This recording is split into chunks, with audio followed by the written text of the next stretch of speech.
ఇప్పుడు చాలా యాప్స్ గురించి మనం మాట్లాడుకున్నాం లాస్ట్ ఇంటర్వ్యూస్లో. చాలా లింక్స్ వస్తున్నాయి, వాటిని క్లిక్ చేస్తే ఎలా అనేది మాట్లాడుకున్నాం. సో ఇప్పుడు మన ఫోన్లో డేటా భద్రంగా ఉందా లేదా అనేది ఒక చాలా పెద్ద డౌట్ చాలామందికి. మన ఫోన్ మనం సీక్రెట్గా మాట్లాడుకుంటున్నాం, మన ఫోన్లో చాలా సీక్రెట్ ఇన్ఫర్మేషన్ ఉంది, ఇది మనకు మాత్రమే తెలుసని మనం అనుకుంటున్నాం. అది ఫూలిష్ థింగే కదా. 100% సార్. సో మనం ఐఫోన్లు వాడుతున్న వాళ్ళు ఐక్లౌడ్ ఉంది, సో ఐక్లౌడ్లో పెట్టేస్తాం మొత్తం ఇన్ఫర్మేషన్ని. బ్లైండ్గా కొనుక్కొని క్లౌడ్ స్టోరేజ్ని కొనుక్కొని దాంట్లో పెట్టేస్తున్నాం. అవును సార్. సో అది సేఫ్గా ఉన్నట్ట? ఏదైనా సరే నేను ఏం చెప్తున్నా అంటే, ఏదైనా సరే మన చేతిలోంచి వెళ్ళి ఒక్కసారి అది క్లౌడ్లోకి ఎంటర్ అయింది లేదా మొబైల్ అప్లికేషన్ త్రూగా వేరే యాప్లోకి ఎంటర్ అయింది అంటే it's not at all safe. మరి క్లౌడ్లో మనం పెట్టుకుంటుంది ఏ రకమైన సెక్యూరిటీ కోసం? యాపిల్ అనే ఒక అడ్వాంటేజ్ ఏంటిది అంటే, కొంతవరకు 99% అనుకోవచ్చు మనం సేఫ్టీ. బట్ 1% ఛాన్స్ అయితే ఉంది అక్కడ నుంచి కూడా డేటా థెఫ్ట్ జరిగే ఛాన్సెస్ అనేవి ఉన్నాయి. అది man in the middle attacks అవ్వచ్చు, లేదా వేరే కంట్రీ గవర్నమెంట్, ఫెడరల్ గవర్నమెంటే దాన్ని తీసుకోవచ్చు. సో ఎనీ ఇంటర్మీడియటరీ, ఇప్పుడు యాపిల్ అనేది ఒక సర్వీస్ ప్రొవైడ్ చేసే company, it's not run by any government. So ఏ కంట్రీలో రిజిస్టర్ అయి ఉందో ఆ కంట్రీ గవర్నమెంట్కి ఇది లయబులా కదా? 100%. ఫేస్బుక్ పోయినసారి ఇన్ఫర్మేషన్ మొత్తం అమెరికా గవర్నమెంట్కి ఇచ్చింది అని అతని పైన కేసు అయింది కదా. 100% అబ్సల్యూట్లీ ఇస్తారు. ఎవరైనా సరే ఒక సర్వీస్ని రన్ చేయాలి అంటే వాళ్ళు కంపల్సరీ గవర్నమెంట్కి లయబుల్గా ఉండాలి, ఎలాంటి డేటా అడిగినా ఇవ్వాల్సి వస్తుంది.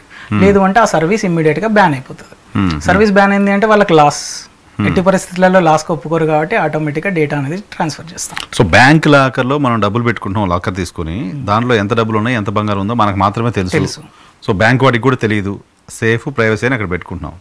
సో ఎవడో ఈడీ రైడ్ చేసినప్పుడు బ్యాంక్ లాకర్ తీసి ఎతుకుతుంటాడు. అవును సార్. సో ఐక్లౌడ్ కూడా సేమ్ కైండ్ ఆఫ్ అంతేనా?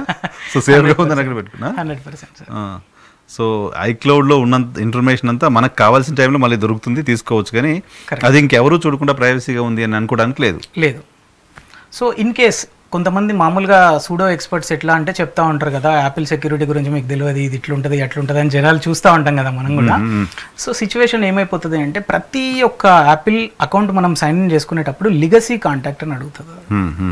లెగసీ కాంటాక్ట్ అంటే ఏంటంటే, in case something goes wrong, user ఎప్పుడైనా చనిపోతే ఆ అకౌంట్లో ఉన్న ఇన్ఫర్మేషన్ మొత్తం వాళ్ళ ఫ్యామిలీ మెంబర్స్కి కావాలి. సో యూజర్ బతుకున్నప్పుడే ఒక లెగసీగా ఇంకొక పర్సన్కి యాక్సెస్ ఇచ్చడానికి పెట్టుకుంటాడు. నామినీ అంటాం తెలుగులో. మనం బ్యాంక్ అకౌంట్స్ అప్పుడు కూడా పెట్టుకుంటా ఉంటాం కదా. సేమ్ అట్లనే యాపిల్ అకౌంట్ క్రియేషన్ అప్పుడు కూడా లెగసీ కాంటాక్ట్ పెట్టుకునే ఆప్షన్ మనకు ఉంటుంది. ఒకవేళ పెట్టుకున్నాము అంటే this data can be access by that other person also in case something goes wrong. So ఇవన్నీ చూసుకుంటే చైనీస్ ఆల్రెడీ యాపిల్ని హ్యాక్ చేసి చూపించేసారు. అవునా? Already they have hacked in few seconds password bypass అనేది. సో ఇమ్మీడియట్ గా యాపిల్ ప్యాచ్ చేసేసింది, అది secondary thing. But ఇంత secured అనుకునే యాపిల్ కి కూడా ఒక బ్రేక్ అనేది చైనీస్ హ్యాకర్స్ వేసేసారు ఆల్రెడీ. బట్ జనరల్ ప్రకారం చూసుకుంటే 99% ఆండ్రాయిడ్తో కంపేర్ చేసుకుంటే ఐఫోన్, యాపిల్ ప్రోడక్ట్ ఏదైనా సరే సేఫ్.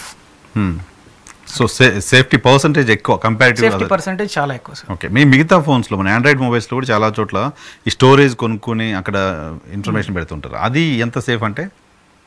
సార్ నేను ఇప్పుడు చెప్పిన దాని ప్రకారం మనం స్టోరేజ్ ఈజ్ నథింగ్ బట్ మన ఫోన్లో ఉన్న మన ఇన్ఫర్మేషన్ని మనమే దాంట్లోకి ఎక్కిస్తున్నాం, క్లౌడ్లోకి. ఎక్కించినామంటే వాళ్ళ దగ్గర సేవ్ చేసి పెట్టుకుంటారు, ఎందుకంటే మీకు ఎప్పుడైనా కావాల్సినప్పుడు ఇవ్వాలి కదా. సేవ్ చేసి పెట్టుకుంటారు. సేవ్ చేసి పెట్టుకుంటారు అంటే మీరు కాదు కదా పెట్టుకుంది, వాడు కదా. వాడి దగ్గర నుంచి వెళ్ళి డేటా లీక్, డేటా బ్రీచ్ లాంటివి జరిగినప్పుడు మన ఇన్ఫర్మేషన్ అనేది బయటికి వెళ్ళిపోతుంది. బ్యాంక్ లాకర్లో సీసీ కెమెరా ఉంటుంది, ఎవడక్కడికి వెళ్తున్నాడు అని. అంతే సార్. ఇది మనం ఎవరు మేనేజర్ దగ్గర ఒక డూప్లికేట్ కీ ఉన్నట్టు ఇక్కడ ఉంటుంది, ఇక్కడ ఛాన్సే లేదు అసలు. అంతే సార్. ఓకే.